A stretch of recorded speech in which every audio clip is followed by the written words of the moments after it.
Hi everyone. My name is Yulia, and today we have Romy, one of our graduates from one of our successful graduates from several courses. Romy, who is 10 years old, and today she's going to explain how to create a calculator using JavaScript. I hope that you will enjoy the meeting, and okay, and Romy will start in a minute. Thank you, and enjoy watching.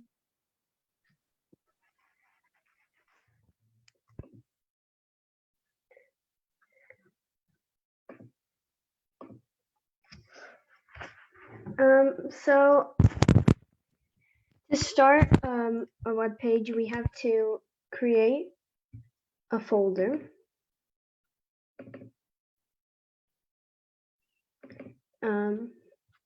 And you can name it whatever you want, so I'll name it calculator.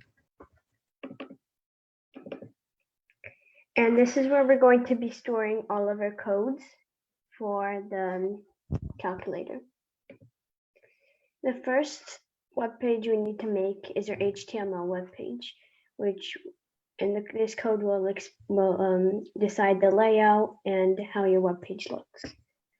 So we'll start with, excuse me, Romy, I have a question. So you are using a notepad. Is it something they need to install on their computers beforehand? You don't have to use a Notepad++. You can also use Notepad, but the regular Notepad would just be in the computer. But Notepad++, I think you do have to install it. Okay, great. Notepad is, you can also use it and just write the code and save it the same way, and it will still be. Okay, great. So you can start it with an HTML tag, and just Notepad++, it's especially for codes. And then just to clarify, so you're writing code using Notepad or other text file, and then you run this code in different program, right? You can just run it on like Chrome or Google Chrome or something like that. Okay. So you can name your HTML as well, and you have to end it with with .html so that it can save as an HTML code. Now we'll create the layout. You can make this simple because the main focus will be before you can even see the web page, and it will be the calculator. So we have to start with the head, which will be the title.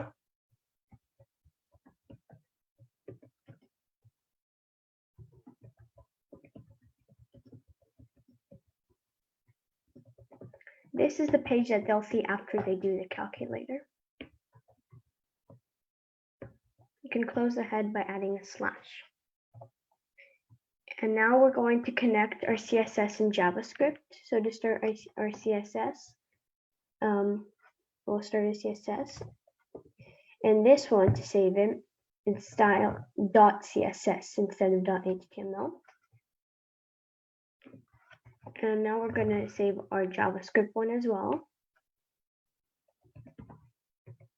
And this is .js. Doesn't matter what you name it, but after the dot, it does matter so you can save it as the correct web page. Now we're going to connect it to our CSS web page, which will decide the colors and the way your web page looks. Link relationship, style sheet, type, text /CSS, then their href is the name, so mine is called style.css. And we'll close this. Now we're connected to our snake one. This is to our JavaScript one. This is more simple. It's just script source and the name of your web page. And then we're going to close script.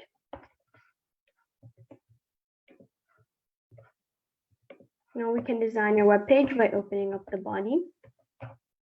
And we scroll down a little bit and close the body and the HTML so that we don't forget that later. We can add a heading. We're going to do 1 because that's the biggest size and we want it to be a big, bold title. The bigger the number, the smaller the size.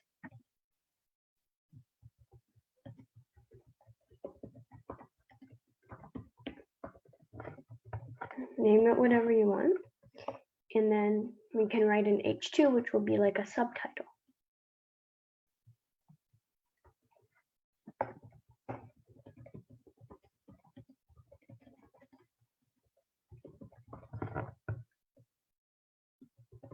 You can also add a little paragraph, which will start with a P tag instead of paragraph to shorten it. And that will be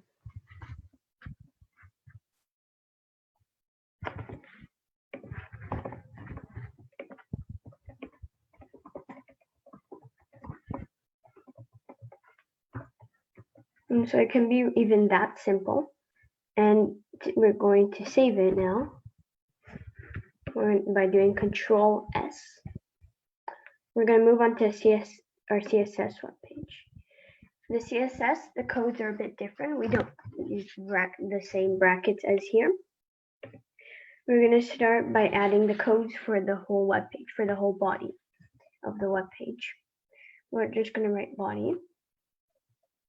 And we're going to do a curly bracket here. And this will decide the whole web page what it looks like. So we can add a background color for our web page. Remember to add dash in between if it's gray and Notepad++ then is correct. And here we add column. So the first way you can do it is you can go on Google and go to color picker. And I will choose this color, for example. And here you'll see this code, and just copy the whole thing along with the hashtag. And then you can add that on here and add a semicolon at the end, otherwise your whole web page won't work. And we can add even a font family for the whole web page. Only certain fonts work on Encode, so you can check if it works and then just save it and look at the web page.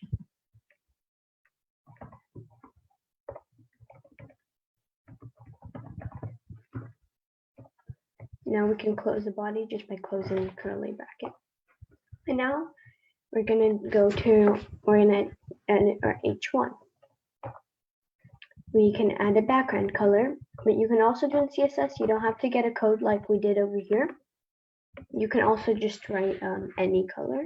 So we can write white and it will work as white with a semicolon. And then the text color, where you just write color and that will be the color of the text. You can text align, so that's like if you do text align left, it will show up on the left of the web page. Text align right will show up on the right. So now we can do our H2, and we can even just do the exact same thing as this if you want your web page to be the same.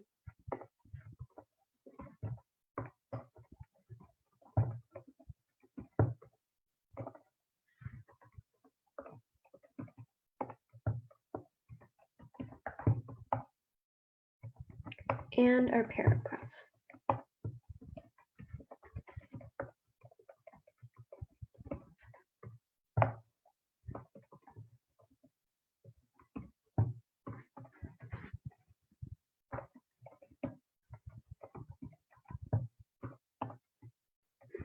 And that can even finish off our CSS. So what our CSS would look like this. That's our HTML, but this is not our main focus. Otherwise, that would be too simple and there wouldn't be anything interesting about it. So now we need to do the main focus, which is the calculator. By doing that, we're going to go to the JS and start that. So here we're going to use some variables. We're going to ask them some questions and let them type in their answers. So for example, if I ask them for their favorite color and I name the variable color, whatever they type in for the answer, whatever color they type in will be the variable color. So we're going to start by making a variable called name, and we're going to put an equal sign, and we're going to prompt them. We're going to put in prompt, which means we'll ask them a question and they can type in the answer. We're going to put in a bracket and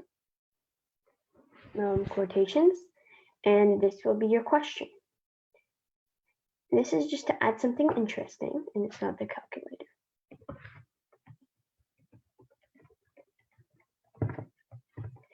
Ask for their name and close the bracket. Here we also need to add semicolons, otherwise this will also be rude.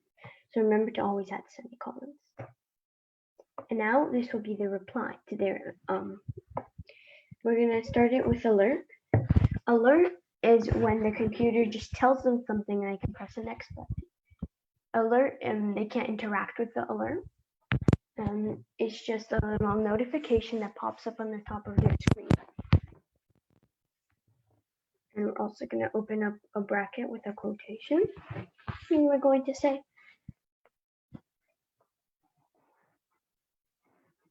and here we're going to close our brackets. We're going to close our quotation, but we're not going to close our brackets because somehow the variable name that they put in here we need to do something with it or it won't be interesting. So we're going to plus name, which what this does is whatever they typed in here, whatever they typed in their name was, it will show here. For example, if I typed in my name, if I said my name is Romy, then it would say hi Romy. It'd say hi Romy, and it would say wow Romy, and then we can do plus. That's a beautiful name. And now we can close the brackets along with the semicolon. Now is the most important part. Now will be the calculator. Here we're going to ask them for two numbers for calculations. This variable will be called number one, which is the first number, the bigger number that they're going to put in. So this will also ask them a question. So let's put in prompt. And we'll say, enter a number for calculations.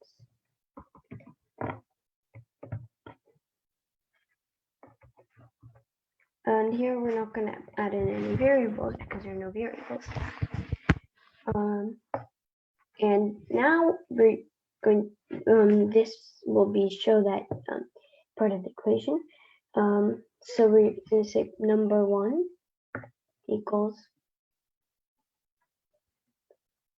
parse int. Oops.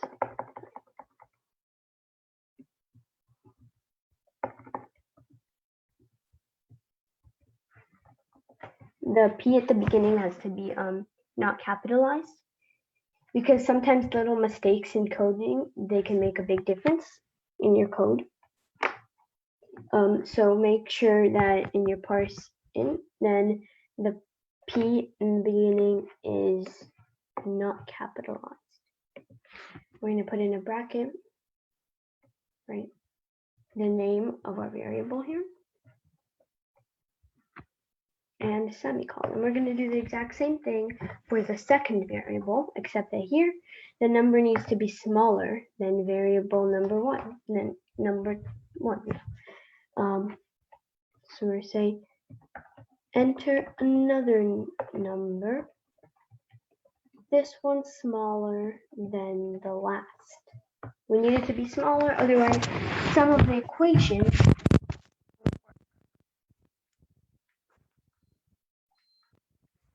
so we can close our quotations and brackets again,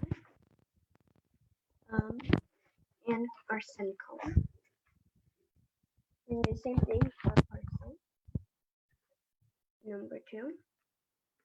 So the parse for me, that was the hardest part to remember, but eventually I got it. If once I practiced a little.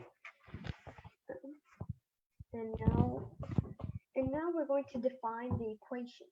We're going to add variables like add addition and variable subtraction and multiplication and division. And what that does is it creates the variables that will add number 1 and number 2, subtract number 1 and number 2, multiply number 1 and number 2, divide number 1 and number 2, and all that.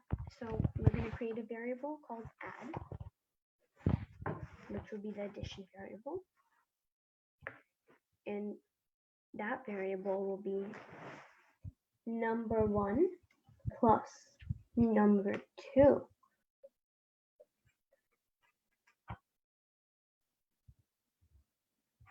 And,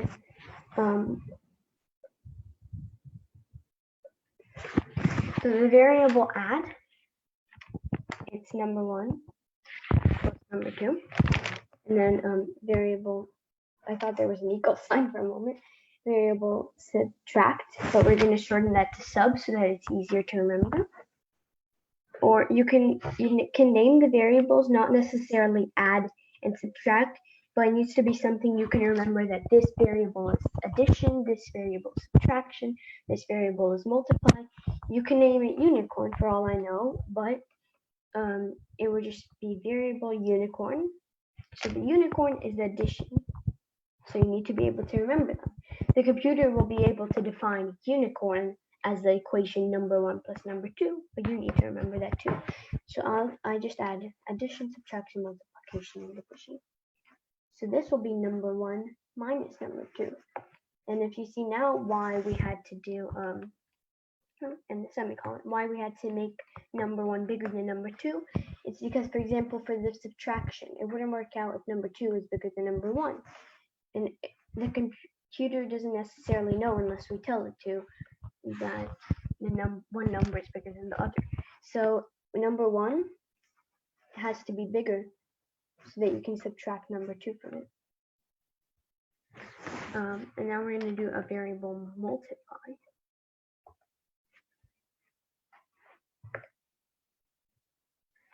And that will be number 1 times number 2. So because you don't have any multiplication sign like an X on there, but you do shift 8 and you'll get this star. And same thing for division. There's no division sign in your keyboard. So you'll do number 1 slash number 2. So now we're going to give them the solutions for the two numbers that they added. We're going to say that number 1 plus number 2, for example, if you said that number 1 was 2 and number 2 was 1, it would say number 1 plus number 2 is 3. So we're going to alert them. We make an alert. And we're going to say the addition for plus number 1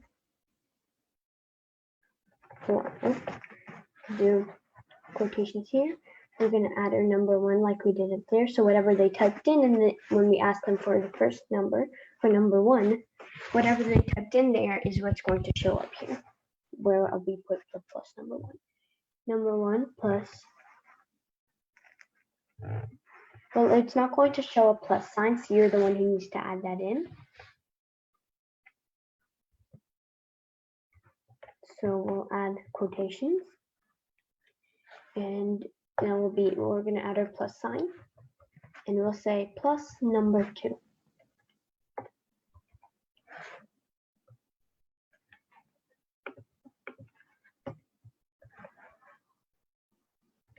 Then we're going to put in our equal sign,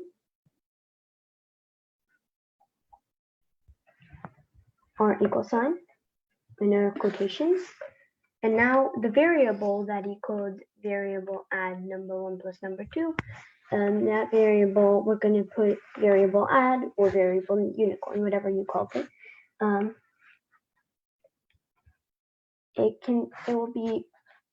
It will equal add, so semicolon.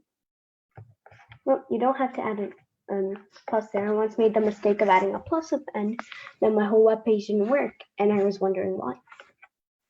And then we found the mistake. So now we're going to do alert, and now we're going to do the subtraction for these. The subtraction for plus number 1 plus quotations minus. So you can even copy and paste this and then just make the changes from the plus sign to the minus sign, from the addition to the subtraction, from the add variable to the subtraction variable. But I want to show you how to do it, so I'm going to actually type everything out. And we're going to do the plus, number 2, and we're going to put in our equal sign, plus subtraction, and add our semicolon. Alert.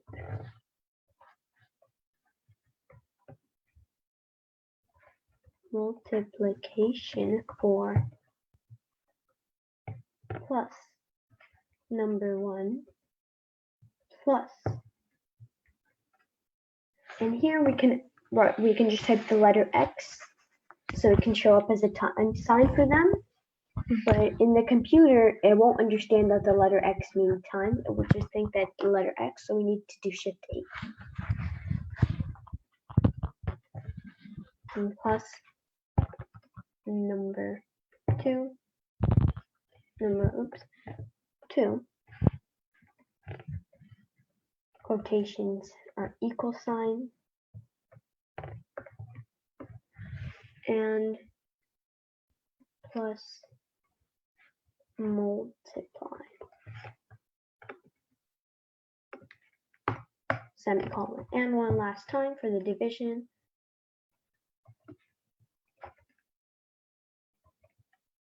The division for, and add a space there so that the word for and the numbers will be separated. I'm going to put a plus sign, number 1, plus our quotation. This time we can add a slash too, but because there's still no division sign on the keyboard that magically appears. And we have our number 2.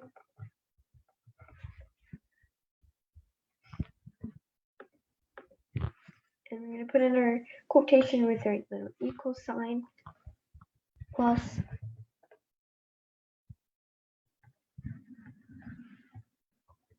multiply. Oh, not multiply. Div. At the end, we can add a little fun alert. Remind them of that question that they asked at the end. We can say,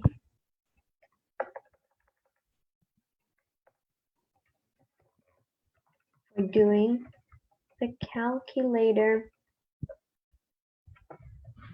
plus name.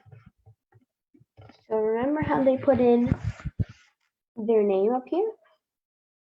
And we made a variable for whatever they would type in. We are using that down here too.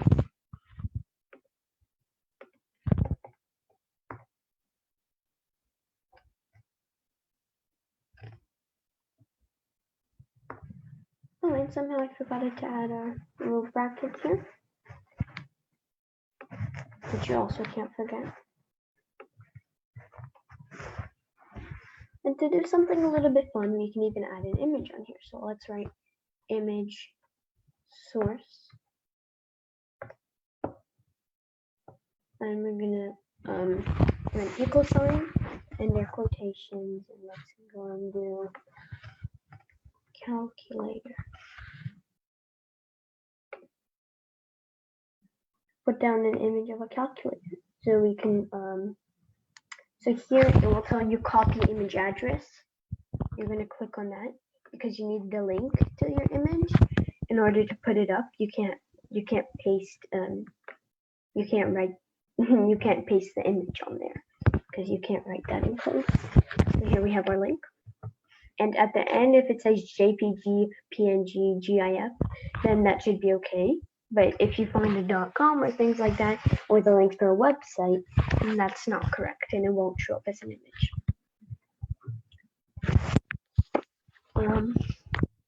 Now we're going to do an alternate. That's what that's going to do is if the image doesn't load for them, and if the image doesn't load for them, then it will show a little bit. It will write a description of what was in the image so that they can kind of get a picture of it in their heads instead of actually seeing it on the screen. You can just write calculator maybe. And now we can close our image. We're going to save everything, Control S to everything, our CSS, our HTML, and our JavaScript. Let's see our final web page. Oops, that's kind of big.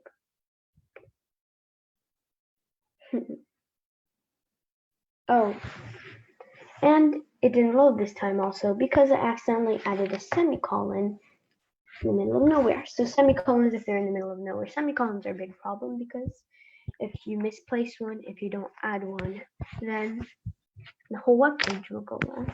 And let's add a size to the calculator.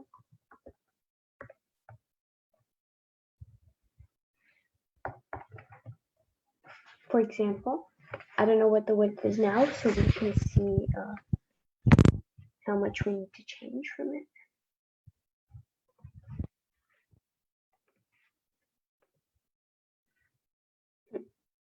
That should be better.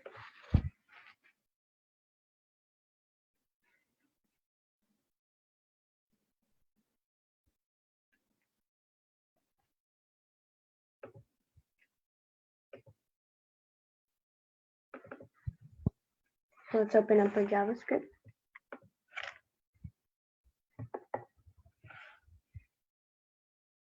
I have to.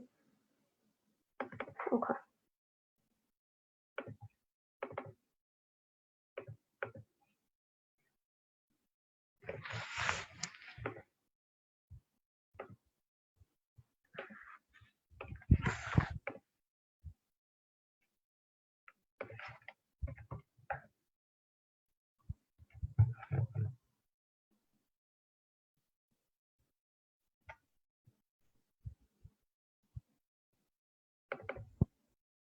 Wait. It's not working.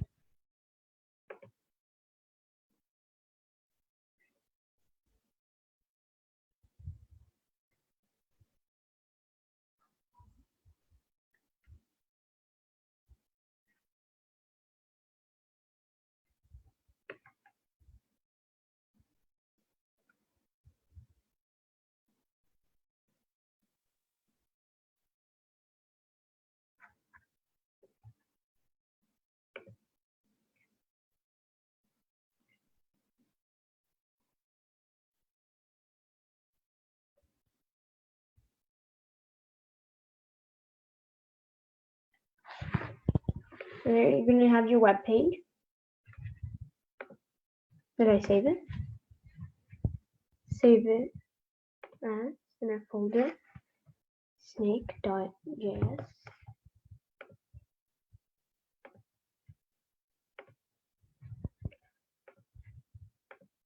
So there you go. I didn't save it. Let's share my screen again and I'll show you. When you refresh the page, it's going to load up.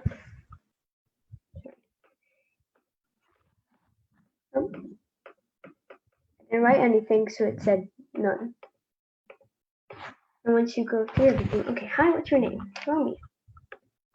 Wow, Romy, that's a beautiful name. And we can enter the first number for calculation. Remember, I can write any number at all. I can write 1 billion, and the computer will understand it and do the calculations for that. Enter number. This one's smaller than the last. The addition is this number. The subtraction is this number. The multiplication is this number. And the division is this number. Thank you for doing the calculator, Romy. And there's your web page. this workshop with me. Bye.